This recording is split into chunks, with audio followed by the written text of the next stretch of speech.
Happy Sunday night, guys. Thanks for tuning in. Captain Dylan Hubbard here at Hubbard's Marina, coming to you live. Talk a little bit about nearshore, offshore, fishing tips, tricks, and more. Hubbard's Marina's fishing local waters for 90 years and 4 generations. And tonight we're going to be giving away lots of tips and tricks for y'all. So I hope you're ready for a great show. I know we are. And it's going to be a good one for sure. So thanks for tuning in, guys. Hopefully you're excited for a good one. And we're going to get rolling here in just a second. Just give us 2 minutes as we get rolling on Facebook. And we'll share our video around a few times and we'll get started. So just a few minutes away. If you're not watching this live, you can skip forward to where you see the video start. If you are watching this live, just bear with me a few minor seconds as we get rolling.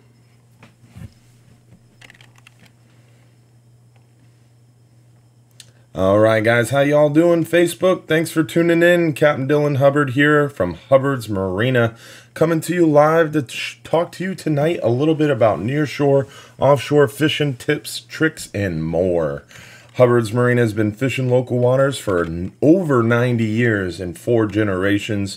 Our family-owned and operated business is offering anything from 2 inches of water out past 1,000 foot, anything you want to do on the water, any fish that swims in the Gulf, we got a trip to go get them. So tonight we're going to be sharing lots of tips, tricks, and techniques and more. So it's going to be a good show tonight. Hopefully y'all are ready for a great time talking a little bit about fishing tips and tricks and whatever else you want to hear about. Comment where you're watching from. Tell us what you want to hear about tonight. And we're going to get started here very shortly. Excuse me, got the hiccups there.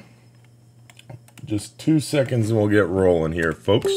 Thanks for tuning in. Remember to comment where you're watching from. Give us a thumbs up if you can hear us loud and clear.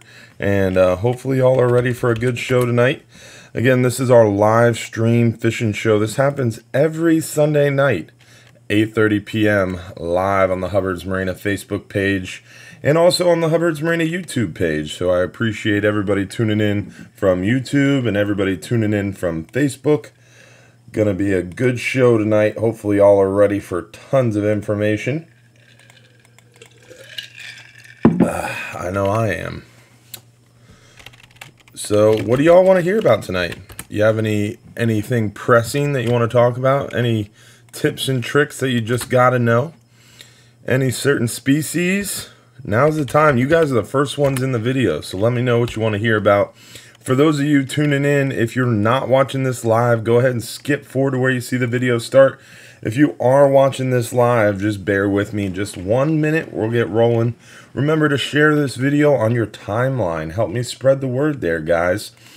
We're going to be rolling here in just a few seconds, a few short seconds. And we're going to be talking fishing tips and tricks.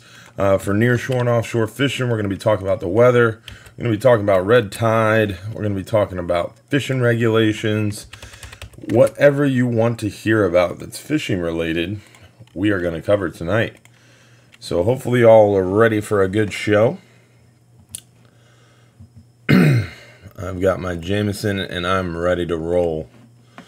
Nothing like a good Sunday night fishing show.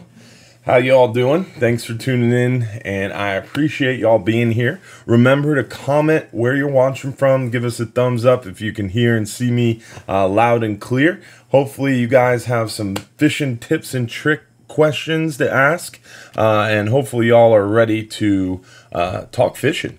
We got a lot of exciting stuff coming up. We got some new trips that I wanted to mention real quick as we get started here. We've added 2 new 39-hour trips to our schedule. One is November 27th at 3 p.m. That's a Tuesday, November 27th. And the second one is December 4th at, again, 3 p.m. So those are brand new Tuesday 39-hour trips. That's going to give you an opportunity to get on these 39-hour trips where there's a super light load. So really cool opportunity to join us for these 39-hour fishing adventures. Oops, that opened on the wrong page. There we go. So this is one of our amberjack from the past 39-hour trip. This is from last weekend. This came in Sunday. Now, obviously, you guys know I missed a week of the live show because I was in Alabama at our National Marine Fisheries meeting. But I still want to show you the photos from last week and talk a little bit about the bite. We've had 3 long-range trips this week, and we had a 39-hour last weekend, we had a 39-hour Tuesday, and then we just had a 44-hour full moon trip come in this morning, and they did very, very well on some great fish for sure. The bite's been hot this week. The bite's been really, really, really good. So it's going to be, hopefully it's going to continue for us. We've been seeing a really good push of these amberjack, but unfortunately amberjack close on Wednesday. Halloween day is the last day for amberjack. So if you haven't got a chance to get out and get your amberjack, now is the time to do so before these jacks close. We've been seeing a lot of these blackfin tuna as well. This is a blackfin tuna. Just out of sight of the camera here is actually the buildings. This is Larry Miller. He caught this tuna on a Rapala X-Rap Magnum 30. That's one of my favorite tuna trolling jigs. We catch a lot of these blackfin tuna on those Rapala X-Rap Magnums. Larry really likes the blue sardines or the green mackerel. So the Rapala X-Rap Magnum is typically what we catch these blackfin with. But I really like our brand new Fathom offshore trolling skirts. Cedar plugs work really well. But one of my favorite new jigs we just got into the shop is this Fathom offshore dredge. No, not a dredge. Yeah, it's a dredge. Daisy chain is the word I'm looking for. It's a Fathom offshore daisy chain. So what that is you have 3 little squids, and then the back squid is a little bit larger and it's got a hook in it. So it's one trolling setup, but it's got 4 baits on it, and it works very, very, very well. So I really, really enjoy these new Fathom offshore daisy chains we got. But this tuna right here in this photo was caught on a Rapala X-Rap Magnum 30. And this was caught only about 15 to 18 miles from shore. So these blackfin tuna are in close. They're chewing up some of that bait. And we caught these blackfin tuna this past week on our 39 and 44 hours trips from 15 to 18 miles all the way out to the middle grounds, Elbow, and surrounding areas. So these fish are pretty thick out there right now. And we're doing really well on the blackfins, to say the least. So let's see what else we caught here. Some big mackerels. That's a pretty big mackerel. They make really, really good bait out in deeper water. And they make good table fare too if you want to keep them for that. That's up to you. Another nice big blackfin tuna trolling on the way out. Then we got bottom fishing. Again, these are from the weekend 39-hour trip. So this is from last weekend, but we wanted to share the photos with you anyway. Those endangered American red snapper were thick out there. We got some nice big gag grouper here, so did very well on the gags over the weekend. We did even better on the gags on the Tuesday 39-hour trip, and then the 44-hour that just came in this morning had another nice big pile of gags, averaging anywhere from about 25 to 30 to even 40 gags on these long-range trips right now. So the gag bite is definitely heating up, and we should really have a great gag grouper bite through the remainder of the year. Remember, around Thanksgiving is my favorite time to go gag grouper fishing, and we just added a brand new 39-hour trip on November 27th, and we have another one December 4th. So great opportunities to get you some big gags. The big mangrove snapper bite all winter time long. We see these really big fat mangrove snapper. I really like using a sardine plug on a double snell rig. We got a photo of that coming up that I want to talk to you about once we get to that photo. But these mangrove snapper are great eating fish. I've always said if you can master catching those mangrove snapper consistently and catching them often, you are a really good fisherman, because they're a very quick biting, very aggressive fish, and they're a lot of fun to catch. The lady anglers are out there catching them too. A lot of lady anglers this week catching up the fish, having a good time. A nice big old gag by John Martin there. Keep in mind, guys, these gag grouper, all these fish, these were caught without live bait. This was from last weekend's 39-hour trip. We did not have a single live bait on the boat, and they got almost 30 keeper gag grouper, and they got a lot of big, huge amberjack too. So we have been struggling to get the live bait out there through the red tide, but we've been catching some nice big old gags. Now this thing's a pretty unique one. Let's see if anybody can guess the name of this fish right here. It will be interesting to see if anybody gets this one right. So y'all try to guess in the comments what the name of that fish, and we'll get back to that. Another nice big old fat mangrove snapper. Beautiful fish right there. I love a good mangrove snapper bite. They bit all the way through the daytime for us last weekend, and it was a really, really good push of mangrove snapper. Plenty more of those American red snapper, big amberjack. Tony was tearing them up. There's big old owl. Look at the size of that broomstick of a rod doubled over. Pretty awesome to see those amberjack power. They have so much power and they fight so hard. Really like a big flutter jig. Again, they didn't have any live bait on this trip. They were catching most of these jacks on vertical jigs. We've been doing a lot of jigging lately because of the lack of live bait, or not so much the lack of live bait, but the lack of the ability to get the live bait offshore. Now, this is what I was talking about right here. This is a double snell rig with a thread fin plug. Now, it's not... I unfortunately picked a little bit of a blurry photo of it. Unfortunately, that's my fault. Bob took a good one. I just picked the wrong one. But what it is here is we've cut the tail off that thread fin, then we've trimmed the belly. And what trimming the belly does is once you've trimmed the belly, you open up this belly cavity. And that belly cavity will release all that juice and smell that's sitting in that belly cavity, and it really gets the smell going. So not only do you cut the tail, but you also trim the belly cavity. And a lot of people say, I don't like thread fins, I like sardines, I like cigar minnows. Well, this is why I like thread fins right here, because you trim that belly cavity, and if you prep that bait early and brine your baits, now you've got a cut tail, a cut belly cavity, and that bait meat is packed with that brine juice, and you have a killer bait right there. Now, this is a double snell rig. I would have tightened these hooks up a little bit. And, that snell knot is probably someone still mastering this right here, but that's the general idea. We do have on our Hubbard's Marina website, we do have a, let me show you real quick here. Pull it up. I'll show you. We do have a great video on our website that'll show you how to tie this double snell rig properly. Embarrassingly enough, I did a video for Salt Strong on how to tie a double snell rig, and it was pointed out to me today that I incorrectly showed him how to do it, so that was pretty unfortunate. But again, under fishing trips at hubbardsmarina.com, you can go down to fishing tips. And under our fishing tips page, you can find a lot of these videos. And the very first one is this how to tie a double snell rig knot.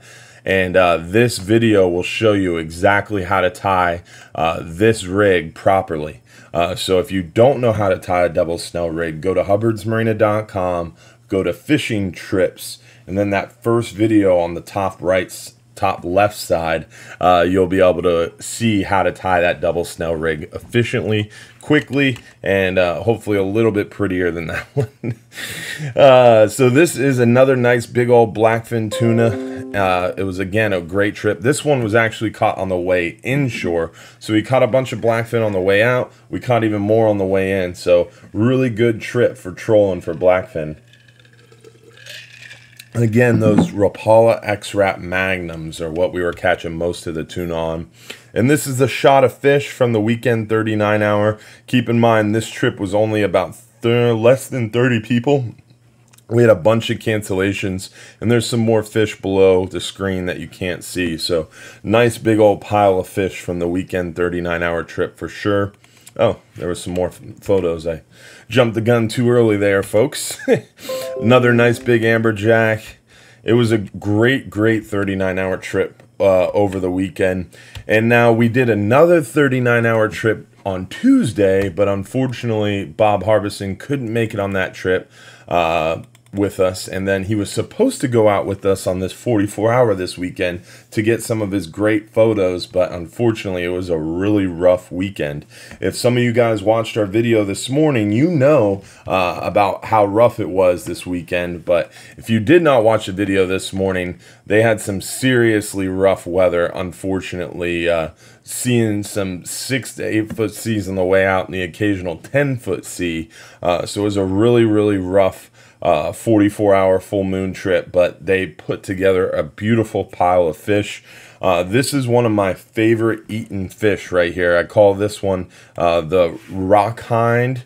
Very, very good eaten fish. A lot of people call them a strawberry, but it's very good eaten fish. So I really like those beautiful eaten small grouper. Now they don't have a size limit on those guys, so it's really nice to be able to take that good eaten grouper home, even if it's a little bit smaller. Another nice big old fat mangrove snapper, some good gag grouper action, a monster big old rusty belly gag there. Not a real good photo of the fish, unfortunately, but that is a big grouper. Love a good rusty. Another big old amberjack. And this was all from the weekend 44-hour full moon trip. So they had a really good trip. It was cold, it was windy, it was rough, but they put together a nice catch of fish. Look at that monster amberjack. That is a nice fish right there. Some nice grouper action, another big old amberjack. John Martin's a big guy, and you can tell here he's straining to lift that fish up. That's pretty cool.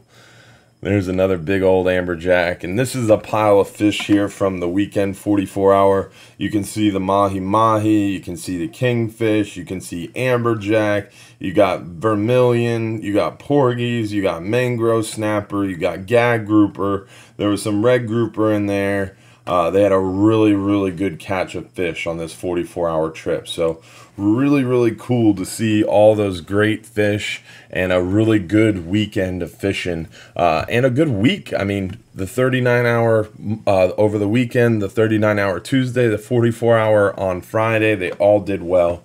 And keep in mind, we added 2 brand new trips, November 27th and December 4th. Those are brand new 39-hour trips with less than a half dozen people on them. So if you want an opportunity to book those 39-hour trips and pick any spot, any bunk you want, November 27th and December 4th are your opportunity, folks. So hopefully some of you guys get on that.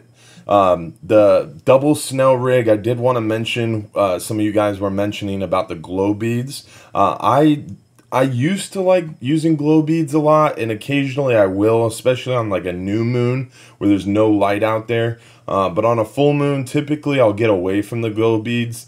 The glow beads are one of those things I will use if I need to. Like, for example, if I'm dropping down and I'm not getting them with the standard rig, then I'll try to switch to the glow beads. Or if I see the glow beads are working for other people, I might switch to them. When I was younger, I would start fishing with the glow beads, but nowadays I don't really mess with the glow beads too much. But they do work well, and sometimes you'll see it out there. Sometimes they want the glow beads and they're only hitting the glow beads. Other times you'll get out there and they don't want the glow beads, and they don't really want to hit that extra tackle, and they're a little bit more leader shy.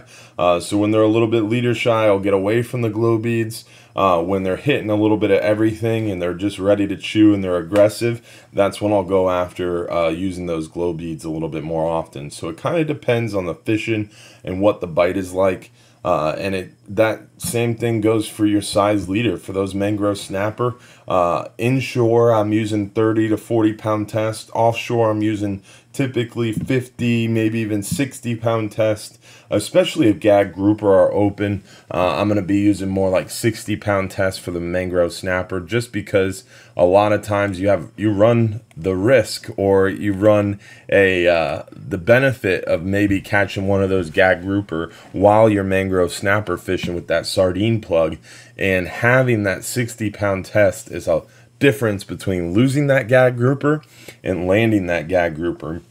And that's why I love my Daiwa Saltiga reel, because with the press of a button, I I transform from a 2-speed high-speed reel with the press of a button, a quick adjustment to the drag. Now it's like I'm using a low-speed, big old heavy-duty grouper reel.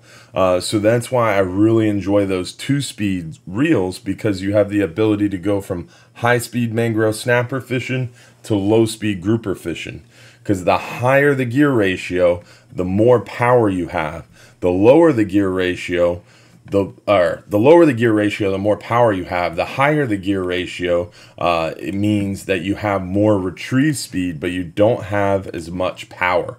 So it really depends on what you're going after. If you're doing more snapper fishing, a high-speed reel is fine. If you're doing grouper fishing, a medium speed, like a 3-to-1, 4-to-1 gear ratio is what you're looking. Snapper reels are typically 5-to-1 or 6-to-1 gear ratio. And then a big Penn International or a big Daiwa 900 or 1200 is going to be a 1-to-1 or a 2-to-1. So the lower the gear ratio, the higher the power. The higher the gear ratio, the quicker the line retrieve, the easier it is to set the hook. So that's why 2-speed reels are more pricey, and that's why they work so well, because it's not only that high-speed snapper reel, it's also that low-speed grouper reel. My favorite's the Daiwa Saltiga, but the Shimano Talica works well. The Accurate series is great. A Vet makes a great reel.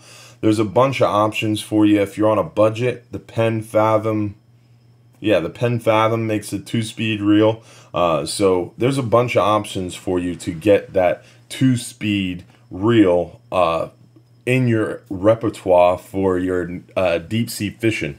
And it really helps when you're snapper fishing and you get that grouper, because you have a chance to land them. If you're fishing with a 5-to-1 gear ratio reel and you hook a decent sized gag, you have to be very lucky and very good to get that fish up off the bottom and out of the rocks efficiently and quickly.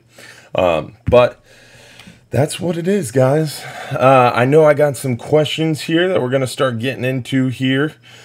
Remember, guys, if you're watching this live, please help me by sharing this video on your timeline. Make sure you give the video a like for me, and comment where you're watching from. Let me know where you're watching from, and comment your questions. What do you want to talk about tonight, guys? What do you want to hear? What's your fishing question? And I'll do my best to answer it for you guys. Tony Longbreak said, tuna, what are they catching them with? We went over that when we were showing the photos, Tony, so hopefully you saw it, but it's that Rapala X-Rap Magnum 30 and the Magnum 40. We love catching our tuna with that. The Fathom Offshore Daisy Chain, the pink squids are working very well as well. So very good good bite of tuna right now, and a great opportunity to catch them trolling on the way out. Jerry Atchison said, all the gags I've been catching lately are so skinny. Why is that? Is that because they're moving around? And typically, yes, Jerry, gags are home bodies. They'll make a ledge a home, and they'll hang out in that ledge or that hole for 3, 4, 5 weeks at a time, even 6 weeks at a time. So gags typically hang out and they dominate a ledge or dominate an area, and they get skinny because this time of year those gags are moving from deep water into shallow water. Any month ending in ER, October, November, December, and even January is a really good month. Really good month to catch gag grouper. They're really aggressive, the water's a little chillier, and they're ready to chew. Typically around Thanksgiving is my favorite time to get gag grouper, so it's a great time of year to go out and get them. The problem is you have to watch the weather this time of year, because now we have the cold fronts coming in, and as those cold fronts come in, as the cold front approaches, we get really good fishing, a great push of fish, and we do very well on those grouper as the front approaches. But then once the front is here, the bite slows down, the fishing gets crappy, the weather gets crappy, the water gets stirred up, and it takes a few days after that front passes for the water and wind to calm down. And then it takes another day or two for the water to clear up, and then the bite is back on. So it's really important this time of year to time your trip around the fronts, time your trip around the bad weather.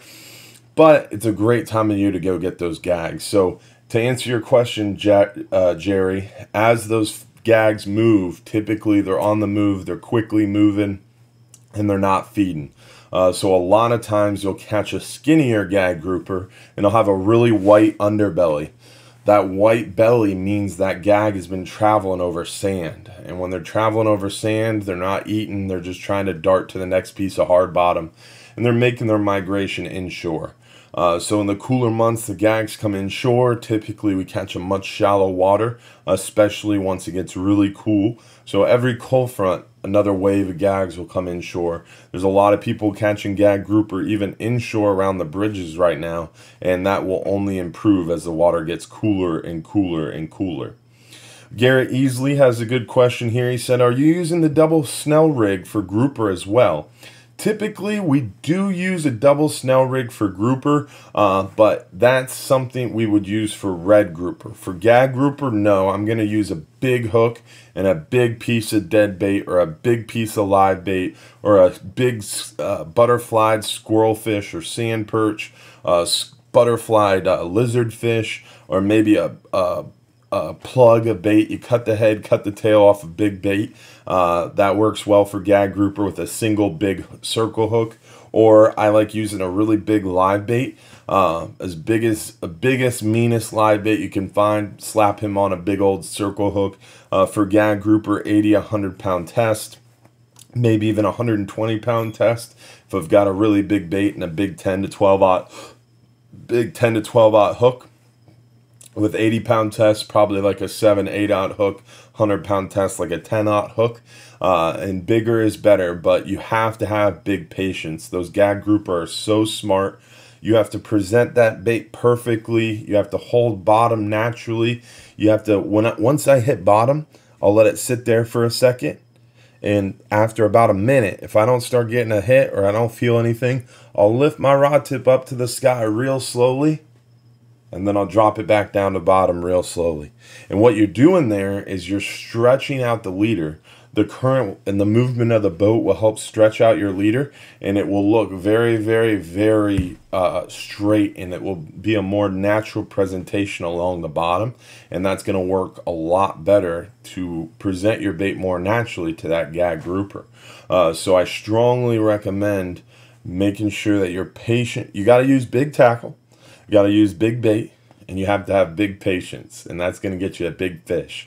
And once you have bottom, once you've straightened out that leader, you're presenting your bait naturally on the bottom, you have to sit there and hold bottom. That means moving with the boat. If the boat's going up, my rod tip's going down. If the boat's going down, my rod tip's going up. And you're constantly moving the tip of the rod with the boat. And the idea behind that is you're keeping that line tight enough to feel the lead, but not tight enough to disturb that lead on the bottom. I like to keep one hand on the reel and then a hand on the rod, and then my thumb and forefinger above the rod touching the line, so that way I have even more sensitivity. And that way I can hold that line tight enough to feel the lead but not disturb it on the bottom. And when I do feel even the slightest bite, I know what's going on because I got my thumb and forefinger on the line. When you get really good, you'll be able to lift that rod tip up slowly, and you'll be able to feel the weight of your lead come up off the bottom, and then a second or two later, you'll feel the weight of your bait. So over time, even as you get, even if you're using a small chunk of threadfin or a small chunk of squid, you'll be able to feel the weight of that bait, and you'll be able to tell if the fish was able to steal your bait or not. And it saves you a lot of time retrieving that bait up to the surface every time to check your bait.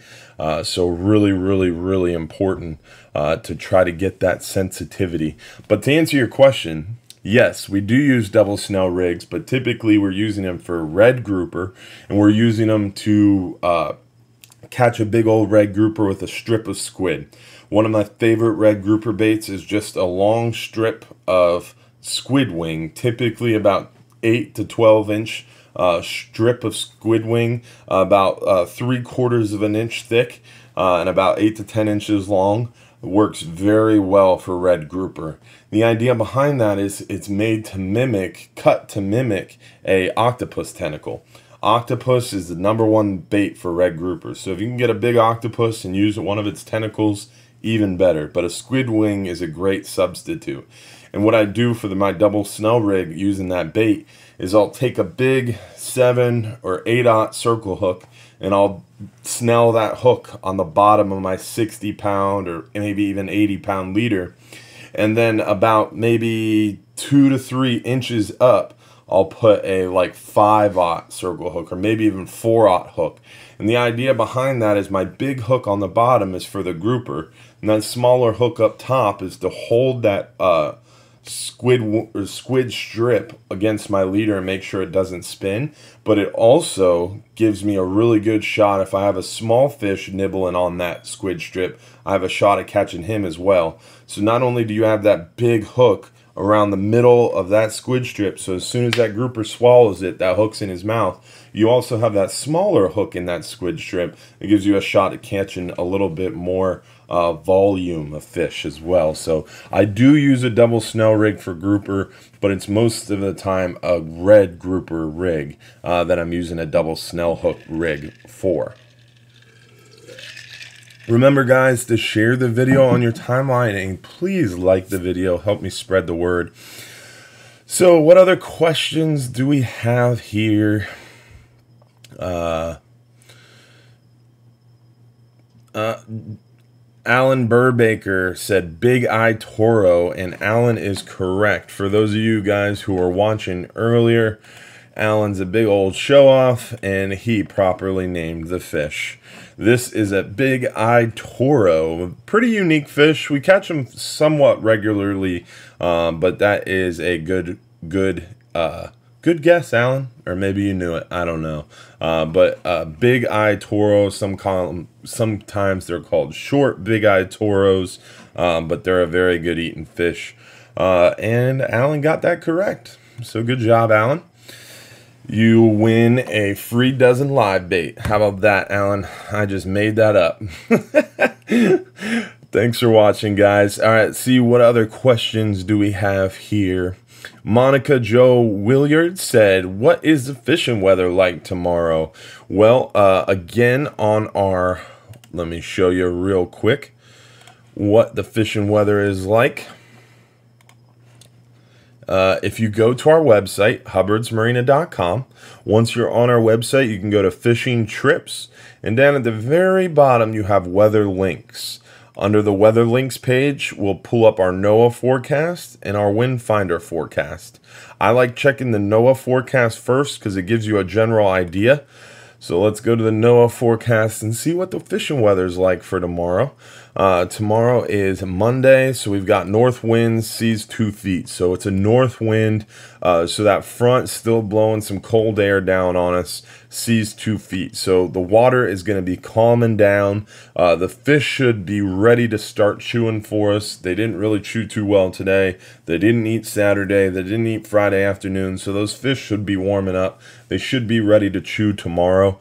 But this right here, northeast winds, that's going to be a good day. Tuesday is going to be a really good day of fishing, and Friday's Wednesday, excuse me, is probably going to be the best. And the idea, what I'm watching here, guys, is I'm watching this wind. So the north wind on Monday, that means the front's still blowing air down on us. Northeast, that wind starts to shift, the air will warm up, those fish will also warm up because that pressure is going to start changing Tuesday. So Tuesday or Wednesday, one of those days, that light switch is going to flick on behind this front and those fish are going to start chewing. But to answer your question, Monica, the fishing weather is gorgeous for tomorrow. Now, again, back to the website, I just checked the NOAA forecast. So the next thing I'm going to do is I'm going to check I checked the half-day forecast for NOAA. And now I'm going to check the half-day forecast for Wind Finder. Once I go to Wind Finder, I always click the super forecast. The super forecast is just 3 days. The typical forecast on Wind Finder is like 8-9 days, and it's never any good looking more than 2 or 3 days out. So I always just go to super forecast because I really don't even care what's past Tuesday or Thursday. Not that I don't care, but it's not accurate. Looking at it, it's frustrating sometimes, guys, when you have a fishing trip planned. I understand you're so excited. You just want to know what the weather's going to do, guys. But the weather is not accurate past maybe 48 hours, 72 hours. This is Florida. Our weather is so changing, especially this time of year with these cold fronts coming down. The weather can be calling 6 to 8 foot one day for, let's say let's say Friday, they're calling 6 to 8 foot seas, and by Wednesday they could be calling 2 to 3 foot seas. It's amazing how different these fronts can just totally dissipate or totally change areas or increase significantly. For example, this past weekend, Saturday wasn't supposed to be a bad day, but Thursday night that weather jumped up. Friday it jumped up even more, and then Saturday ended up being pretty rough. So to answer your question though, Monica, look at that. It's going to be gorgeous tomorrow. 1 foot seas. That is a beautiful day of fishing tomorrow. Tuesday it's going to bump up a little bit, but that shift in wind should mean a lower pressure. It says it right here, I think, right there. Air pressure. Nope. I'm not looking at air pressure. I want millibars, so I'd have to go to a different site for that. But I guarantee you, as that wind shifts, the pressure is going to increase, and that's going to pick the fishing up a lot. So fishing weather is gorgeous tomorrow, but the fishing will probably be best sometime Tuesday or Wednesday as that pressure changes. Remember, guys, feel free to comment with your questions. Comment where you're watching from. Don't forget to like the video, guys. Let's see what other questions we have here. Barry Long said 4/0 or 6/0 for double snell. I assume, Barry, you're asking about a double snell rig for our 39-hour trip, since you just booked that brand new 39-hour trip we added to our schedule. And I would probably do 6/0 double snell hooks for our 39-hour trip, where you're out there in that deeper water. A 6/0 double snell. This time of year I'd be using 60-pound fluorocarbon, and then if the bite was a little slow, I might drop down to 50-pound fluorocarbon. But definitely 6/0 double snell rigs right now, just because you never know. If you get that big grouper bite, and that bigger 6/0 hook is going to give you a shot at landing that bigger grouper, so along with that 60-pound test is going to give you a better shot at landing that big grouper, Barry. So I'd probably go with the 6/0s for sure. Let's see what other questions we have here. Francine Breton said, is it wise to go fishing when it's windy? Well, it depends on what you're fishing for and what you're fishing from. We went fishing this weekend on our 44-hour trip, and it was pretty darn windy, and it was pretty darn rough, but they had a really great catch. They actually did better than the calmer trips the previous weekend. So definitely, if you are in a safe vessel with a captain that's experienced and it can handle the seas and the wind, sometimes it pays off to go fishing when it's windy. If you're in a small boat, though, you really need to pay attention to the weather and heed the weather forecast. But the boat we're going out on, that we were out on this 44-hour trip, is our Florida Fisherman. It's 65 foot long. It's almost 35 foot wide. It's a super wide barge type catamaran. It's a very stable vessel. I've personally been on that boat in 12-foot seas, and the boat can handle it fine. We have a little bit of trouble handling it at 12-foot seas a lot, but luckily we were in safe hands, and we got out of there with a bunch of fish in the box, and we did very well. So Francine, it's not wise to go out when you know it's going to be rough, but if it gets rough while you're out there, you got to be really careful and know what you're doing to get you back out, get you back home safely for sure. But yeah, if it's going to be windy, it's probably not a good idea to go out in a smaller boat or go out with someone who doesn't know what they're doing. But luckily, we'll take care of you. We'll keep you safe. Let's see what other questions we have here. Dean Stroh said, how much are the 39-hour trips? Our 39-hour trip is only $369, and that offers 20 hours of fishing time, 70 to 100 miles from shore, and you get a 2-day bag limit. It's cheaper than 2 nights in a hotel room, and our hotel will take you 100 miles from shore. So, Dean, the 39 hours is a great option, and all our trip options and pricing and videos about our trip are all on our website, hubbardsmarina.com. I would strongly recommend those November 27th or December 4th 39-hour trips. Those are brand new trips we just added to our schedule, so there's a lot of open spots and bunks on those trips. Mark Christensen said, how far out does the red tide go? Well, the red tide stretches anywhere from about 8 to 10 miles from shore right now, probably closer to 8 miles. And it's not that bad out there. Today we were fishing at about 10 to 11 miles. We were catching fish. So the red tide is not stretched out very far in our area. I know down south off of Anna Maria, it's more like 12 to 13 miles off the coast. In some areas, it's a little worse than that. But where we're at, about 8 to 10 miles, and you're past the red tide. But there are patchy blooms of it even further than 10 miles. And we've been struggling to keep our live bait alive until we get offshore. So we haven't been taking live bait out there. We tried to take live bait out this past weekend on the 44-hour, but it was a no-go. As soon as they showed up, they passed away. And that had to do with that onshore breeze we got this weekend. The previous week, all week, we were doing well. We were getting live bait offshore. We were doing well, not having any red tide issues this whole previous week. But starting Friday morning, we had that onshore breeze as that front approached, and that pushed a bunch of that dead fish and a bunch of that red tide back onto our beaches and into our pass. So we have some dead fish floating around again inside John's Pass, which isn't cool. Saw a nice big old snook go by today, which was sad. Hopefully most of those fish got out of the way. But we definitely had some red tide roll back into the area. But because it's cooler now, because we have these fronts coming, we had a front just roll through. It's kind of still in our area. We have another front rolling through next weekend. So I'm hopeful that these fronts will start their normal wintertime pattern, and they'll break this stuff up and kill it off, because the water's going to start getting cooler as well. So all we can do is hope. Let's see what other questions we have. Adam Rutkowski said, hey, Captain Dylan, I'll be on the half-day trip tomorrow with Reeling Freedom. How far out will we be going? What can we expect to hook into? Reeling Freedom is going to be doing our half-day fishing trip tomorrow, Adam. I appreciate your service to the country. Shout out to all the veterans watching this video today. I appreciate you guys, and we are honored to be taking Reeling Freedom out fishing with us tomorrow. But to show you what to catch, or show you about the 5-hour trip, Adam, and what you can expect to catch, again, hubbardsmarina.com, under fishing trips, you can go to our 5-hour half-day page, and it literally, every single page of our website has tons of information. Some say too much. I say it's just the right amount.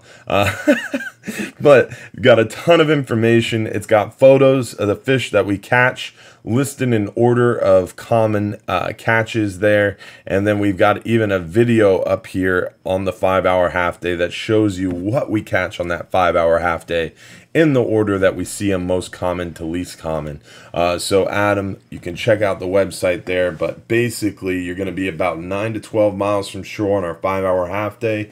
You get about 3 hours fishing time. It's our shortest trip, closest to shore. It's not really an advanced angler's trip. It's more fun for the whole family, but it's a great time to get out in the water. We catch a bunch of the smaller, good-eating fish, typically gray snapper, also known as a white grunt, porgies, black sea bass, and then you have a shot at some hogfish, maybe even a mackerel too. So that's what we'll be catching tomorrow on the half-day fishing trip, and we look forward to you joining us, Adam. Let's see here. What other questions do we have here?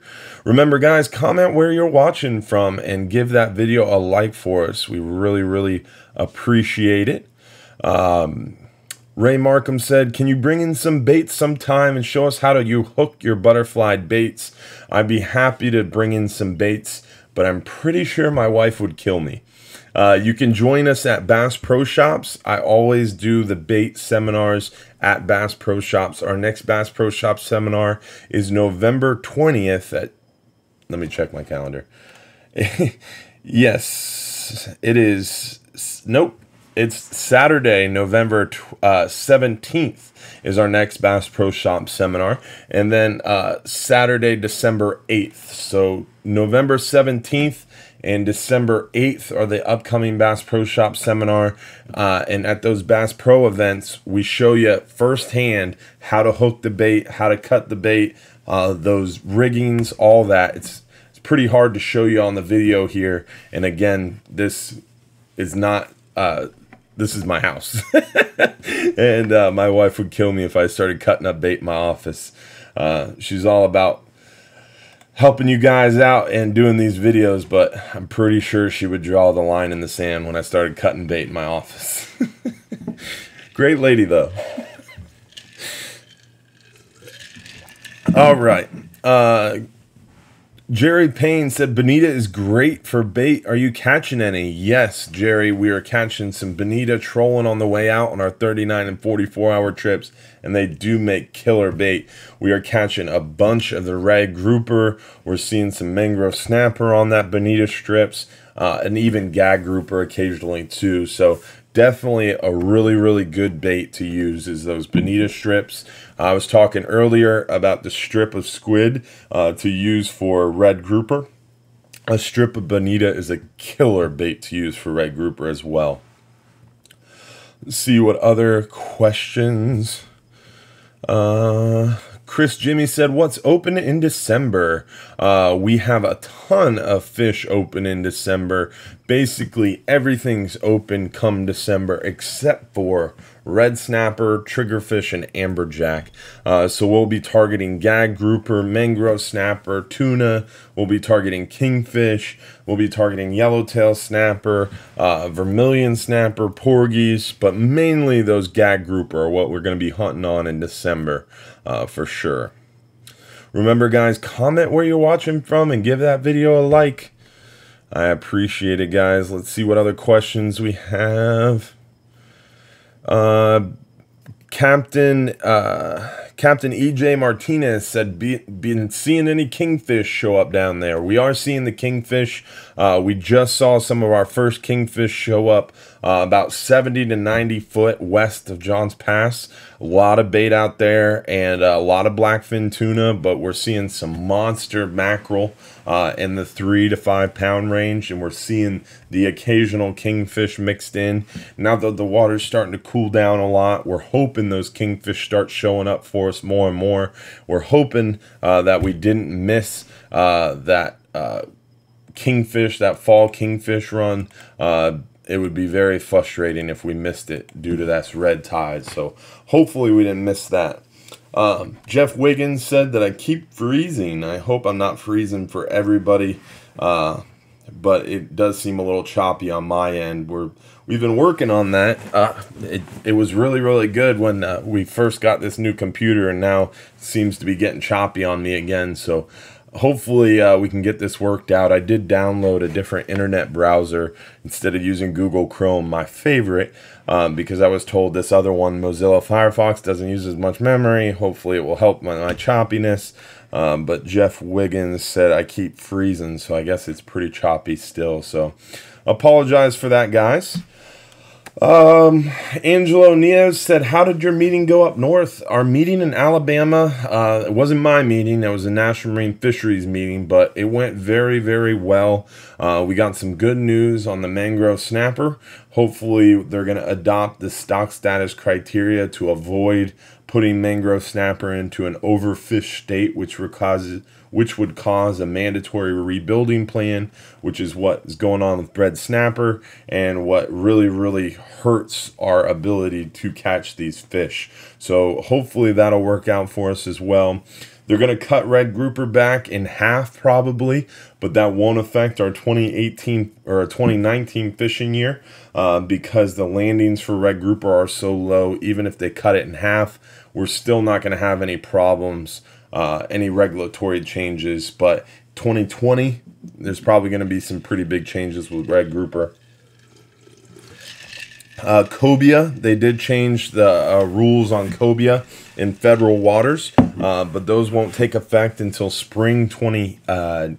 spring 2019, but now instead of 33 inches to the fork, it's got to be 36 inches to the fork.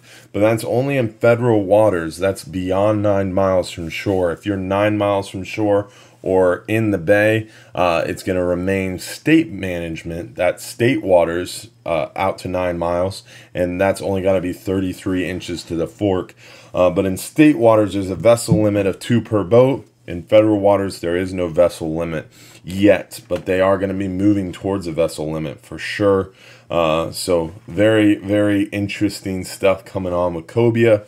State management for red snapper, that's really devolving. Unfortunately, the states are trying to pull fish away from Florida. Florida has 45% of the red snapper allocation for the private recreational anglers. Out of the 5 Gulf states, we've got 45% of the Gulf red snapper quota, and that's because there's so many of us in Florida fishing for these red snapper. We have a huge amount of landings, and that's why we have so many fish here for our private recreational red snapper season. But unfortunately, in 2018, FWC was in control of red snapper, not NOAA, not the feds. The state was. And unfortunately, the 40-day red snapper season in 2018, they're saying, exceeded the landings by 13%. So because the landings went over by 13%, that means that probably there's going to be payback in 2019, and there's going to be a little bit of a shorter season in 2019 because of that overage. So private recreational anglers will probably have a little bit shorter season, hopefully not too much shorter. So it'll probably go down to like 30 days from 40. The 4 higher recreational anglers did not exceed their ACL, and we have 10% more red snapper quota across the Gulf. So we should see a little bit of an increase in the number of days. I would guesstimate probably closer to 55, maybe 60 days of red snapper if you're fishing from a party boat or charter boat in 2019. And then I think that was all the big news. I don't have my notes here in front of me, but hopefully that answers your question, Angelo.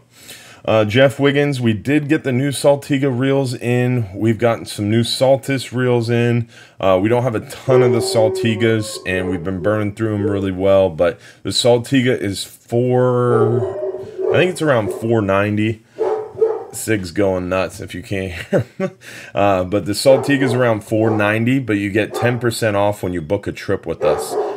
So there's a lot of good options. I got to go scream at my dog. All right, sorry about that. So the Saltiga is around $4.90, $4.99, and then you get 10% off when you book a trip with us. So great reel. They're a really, really good reel, and we catch a lot of fish with them. My personal favorite 2-speed reel. Let's see what other questions you have. Denoris Hall said, will it be too crowded to use a flatline on the 39-hour trip? Well, it really depends on what 39-hour you're going out on, Denoris. If you did one of those new 39-hour trips, November 27th or December 4th, that we just added into our schedule, there's not a lot of people on those trips, and they're probably going to have a pretty light load. But if you're doing one of those new 39 or one of the older 39-hour trips that are a little bit more full, it might be a little bit too many people. But I like fishing up in the pulpit, way up in the front of the boat. And when you're way up in the front of the boat like that, you have a lot of flexibility to put out a flat line and not get tangled with anybody. So it really depends on where you're fishing. If you're fishing in the stern, you can almost never put out a flat line unless the wind and current are going in the same direction, which doesn't happen much, and the boat's not swinging. So it really depends on where you're fishing. But if you're flexible, you're willing to move up to the front, get out of the way of everybody, and the current and wind are going in the right direction, you can definitely put out a flat line. But even if there's 10 people on the boat, if the wind and current aren't going in the right direction, you can't put out a flat line. But you can always troll. Even if you don't have a stern spot, you can always troll between spots, and that gives you a really, really good opportunity to catch blackfin tuna, kingfish, wahoo, everything. Again, we have a bunch of new Fathom offshore trolling skirts in our shop. We got a bunch of the Rapala X-Wraps in the shop, so a bunch of options for you.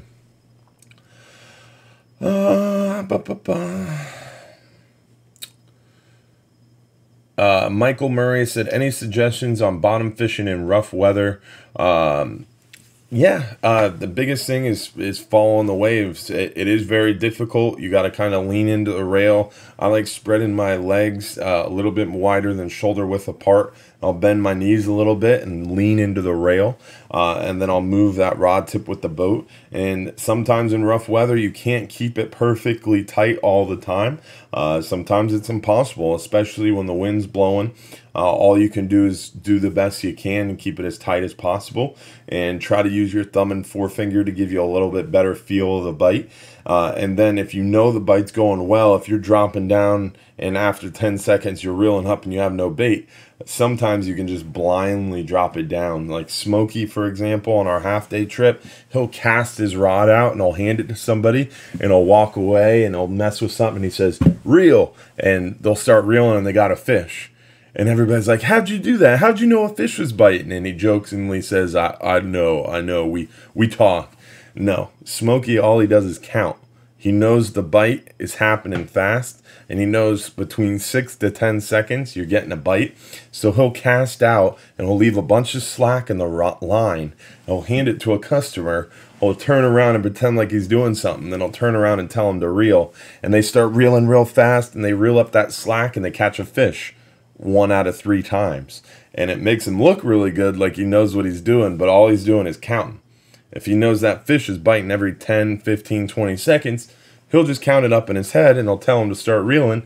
And a lot of times you'll get lucky like that. So in the rough weather, if it's really windy and you can't feel the bite at all, drop down to the bottom. And when you feel that bite and you miss them, drop it back down with a new piece of bait and repeat that. Wait a few seconds and just set the hook. And a lot of times you'll get lucky. So you never know. See what other questions we have here. Hey, I'm thinking of bringing my son on the 39-hour trip, and I told him no phones, no electronics, and he said, I don't need my phone because fishing is a way of life. That's pretty awesome. That's pretty cool right there. Yeah, you can't bring any electronics or any GPS-type devices on any trip longer than 5 hours, and that's pretty cool. You can bring your kid out fishing, and he's not going to be tied to his electronics. That's pretty awesome. Jake Hodges said, can medical marijuana patients bring smoked cannabis on a 39-hour trip? No. Unfortunately, we don't have any say in this. This is a federal fishing vessel with federal fishing permits. We're federally managed. So marijuana is against federal laws. So we're not a state fishing vessel. We're not in state waters. Medical marijuana is not recognized, and you cannot smoke cannabis on our 39-hour trip. Sorry about that, Jake Hodges, but you're more than welcome to partake before getting on the boat, but no illegal drugs can be on the boat, and unfortunately, again, it's a federally managed boat, so marijuana would be considered federally against the law. So I apologize, man. I understand it does help a lot of people, but it cannot be on the boat. Let's see what other questions we have here. I don't know how to pronounce this name, but the question was, is there ever a time where red snapper and amberjack can both be kept? No, not right now, not for the next few years. Possibly 2020 red snapper season might get long enough where it's going to roll into amberjack season. But amberjack are open May, August, September, and October. Red snapper always opens June 1st. This last year it was 52 days, so it ran into the third week of July. This next year in 2019, I'm hoping for like 55 to 58 days for federal for hire recreational. So it would probably run until the end of probably run into the end of July, but it will not be into amberjack season.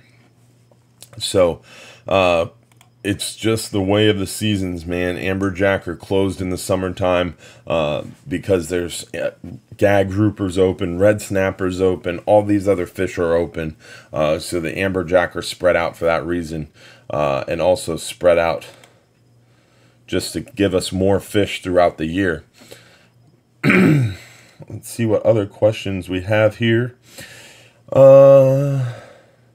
Michael Murray said, can you set up a list to notify locals when there are cancellations or light trips? You're watching it, Michael. Our Facebook page is what we use to notify people of light trips or light loads or cancellations on trips. So pay attention to our Hubbard's Marina Facebook page. But the best way to get notifications on light trips is to check out the Captain Dylan Hubbard page. That's the other page that I manage. Again, Captain Dylan Hubbard. I have my personal Facebook, Dylan Hubbard. Don't really monitor that much. Not really worth following that one. And I'm pretty sure I'm out of friends. You can't add any more friends because Facebook limits you or whatever. But Captain Dylan Hubbard is a page just like Hubbard's Marina, and I do a lot of the deals and a lot of the important information that I can't push out through Hubbard's Marina on that web page. And then you have the Hubbard's Marina page. Follow those two and you'll never miss anything, Michael. Also pay attention to our email newsletter. It's a great option to get a lot of information. You can always join the Regulars Club, our loyalty program. In that loyalty program, you get some discounts on the trips if you fish 10, 15, 20 times a year or more. And you'll get on our Regulars Club email list where we send a lot of information that way as well. But definitely the best way to do it is pay attention to that Captain Dylan Hubbard Facebook page. All the information is pushed out through there. Albert JG said, what fish is in season in November? Everything's open in November except for amberjack, triggerfish, and red snapper. One cool thing about our website, well, another cool thing about our website, I should say, under fishing trips at hubbardsmarina.com, you have, oh, I misspoke. Under info, there it is. Under info, you have fishing rules and regulations. We're working on this page, so it's going to be updated here in the next 2 days or so. But at the National Marine Fisheries Gulf Council meeting, we had them change the way they're posting their regulations.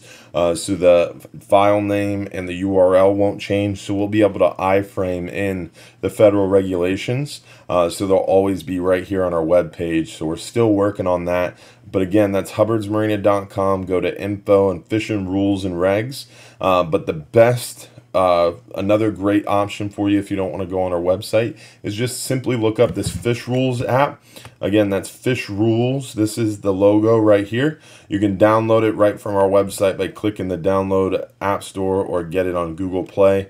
So if you go to hubbardsmarina.com, info, and then fishing rules and regs, you can download this app. And that app is going to have the federal fishing regulations and the state fishing regulations all in one place. It makes it really easy to see what's open in November. But basically, everything is open except for amberjack, trigger, and red snapper. Hookah said Saltist or Saltiga 35 or 50. I prefer the 50. It's a little bit larger. It's got more line capacity, and I'm pretty sure it has more drag.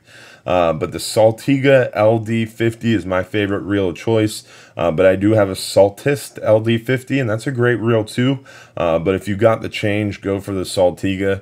It's got more drag capacity. It's a much stronger reel. It's forged aluminum. The body of the reel is all one piece. It's got a free-floating independent spool. It's super smooth. Not paid or sponsored by Daiwa. I just really, really like that product. Someone said, Seaside Wild Bird Rescue said, YouTube is working way better than Facebook for video. So that's cool. Thanks for letting us know, Seaside Wild Bird Rescue. I saw you were watching on Facebook and you switched over to YouTube. So that's pretty cool to know that the YouTube video is a little bit clearer. Someone said, I really like those Bull Bay rods in your store. I didn't know if they were one piece or two piece. We always use one piece rods. The one piece rods is very, very much stronger and in my opinion a lot higher quality. So we always have one piece rods. The nicer high end tackle in our shop is all one piece rods. But yes, I do love our Bull Bay Hubbard's Marina rods. We've sold a bunch of them already, and I'm about to make another big order with them. So we're really looking forward to another big order of those Bull Bay Hubbard's Marina rods. Going to be very exciting because they're only going to get better. Let's see what other questions we have. I think we're pretty much wrapped up on, let's see. Mark Bratchell said, can I bring my Sony digital camera on a 10-hour? Yes, you're welcome to bring a 10-hour. You're welcome to bring a digital camera or a disposable camera on the 10-hour. You just can't bring anything with a GPS device on it. So no smartphones, no smartwatches, no iPads, nothing like that. So unfortunately, none of that can be on the boat. But digital camera, you're welcome to bring. Garrett said, do you ever get out in the fishing boats yourself? Seem like you're always working your butt off at the marina. That's an understatement, Garrett. I've been at the marina since 4:30 this morning, and I'm going to be working all night, and then I'll be back there at 4:30 again. I'm hoping to sneak out on the boat tomorrow with Reeling Freedom, and we'll see how that goes. But I do get out in the fishing boats mostly during our busier times. When the office or when the boats get really busy, we run low on captains. That's when I can volunteer myself to get out of the office. But this time of year, it's tough. It's a slower time of year, so our captains are trying to get as much work as they can. And also, it's a very busy time of year for me in the office because this is the time of year where we do a lot of our maintenance on our website. We do our Regulars Club signups. I have to build our 2019 calendar. I have to build our 2019 fishing calendar. I have a lot of busy work, unfortunately, while juggling operations. So a little bit difficult for me to get out in the water this time of year, but I'll make time. I'm going fishing with the Jimmy family on the 44-hour private charter they have coming up in December. That's going to be a great Christmas present to spend 44 hours offshore doing nothing but enjoying some fishing time. So I do get out in the boat occasionally, but it's mostly for private charters, especially for our clients booking private charters like the veterans groups and stuff like that, or good family friends.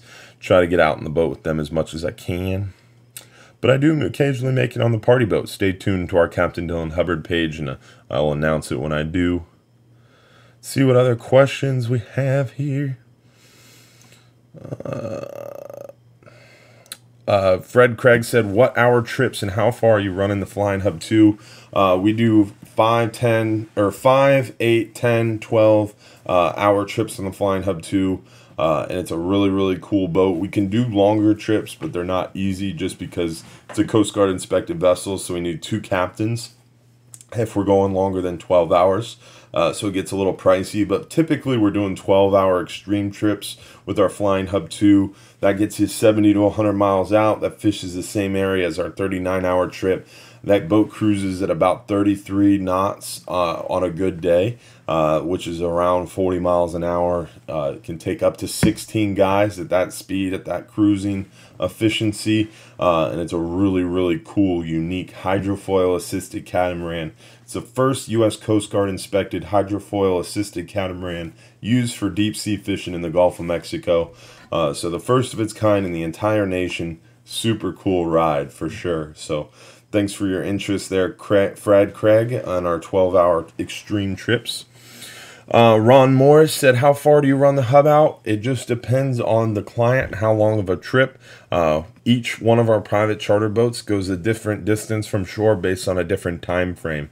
That's why our private charter prices aren't on our website, because we have 6 different boats that can do anything from a 3, 5, 6, 7, 8, 10, 12, 13, 15, 18, 24, 39, 36, 72, 63, whatever you want to do in the water, whatever fish swims in the Gulf, from 2 inches of water in the back bay out to 1,000 foot, we have a trip to go get them. And we work with people. If we don't offer a trip, I had a guy call me about fly fishing last week. We had a guy call us about gator hunting a couple weeks ago. We had people call us about tarpon fishing, red fishing, whatever you want to do on the water. We got a trip for you guys to go get them. And we work with guys like Captain Ray Markham, Captain Mike Anderson, Captain Tim Whitfield. There's a bunch of local guys in Tampa Bay that can take good care of you. And we know a lot of people will get you set up for a fishing trip. So if we don't offer it ourselves, we'll put you with someone we trust to make sure you have a great trip. So definitely check out Hubbard's Marina. All right, it looks like we're pretty much wrapped up here, guys. I'm up to an hour, so I need to wrap this thing up, and it's going to take me a while to answer all your questions. If I did not get to your question live on Facebook, I'll make sure to go back through. I always answer all the questions and comments. I'll type your answer if I didn't get to it on the video, guys. So thanks for tuning in tonight. Remember, this is every Sunday night at 8:30 p.m. We'll try to fix this choppiness issue for next week. And don't forget about those new trips, November 27th, December 4th, brand new 39-hour trips we added to our schedule. Tons of room on both those trips. Don't forget about the Flying Hub 2 being in dry dock, so we're not having our 12-hour extremes right now, but in November 9th, November 10th, somewhere in there, the boat comes out of dry dock. It'll have 2 brand new motors, it'll have a brand new paint job, brand new rigging, brand new steering, brand new toys. That boat is going to be running really fine. So definitely check out the Flying Hub 2 trips after November 10th. Get out there for those gag grouper if you don't have time for a 39-hour trip. That 12-hour extreme or a Flying Hub 2, Flying Hub 1, or even a Hub private charter is a great option for you. Don't forget November 17th or December 8th, 2 p.m. Bass Pro Shops. You can win a free 10-hour trip for 2 or 5-hour trip for 2. All you have to do is come join us at Bass Pro Shops. And always remember, if you're too busy to go fishing, you're just too busy. You guys have a great night. Enjoy. God bless. Thanks for coming out.